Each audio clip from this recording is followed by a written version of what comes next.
চলমান সহিংসতার মধ্যে মণিপুর পরিদর্শনে গেছেন ভারতের লোকসভার বিরোধী নেতা রাহুল গান্ধী। এ সময় দেশটির প্রধানমন্ত্রী নরেন্দ্র মোদীকে মণিপুর যাওয়ার আহ্বান জানান তিনি। এ তথ্য জানিয়েছে ভারতীয় বার্তা সংস্থা পিটিআই। গত বছরের মে মাসে রাজ্যটিতে সাম্প্রদায়িক সহিংসতা শুরুর পর থেকে এ পর্যন্ত 3 বার মণিপুরে গেছেন রাহুল গান্ধী। এ পর্যন্ত রাজ্যটির অবস্থার কোনো পরিবর্তন না হওয়াকে অত্যন্ত দুঃখজনক বলে মন্তব্য করেন তিনি।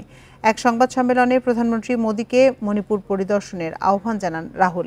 এ সময় শান্তি ফিরিয়ে আনতে সরকারের যে কোনো পদক্ষেপকে সমর্থনের কথাও বলেন তিনি। তবে সংবাদ সম্মেলনে মণিপুর প্রসঙ্গে এড়িয়ে সাংবাদিকদের অন্যান্য প্রশ্নের কারণে সংবাদ সম্মেলন থেকে বের হয়ে যান রাহুল গান্ধী।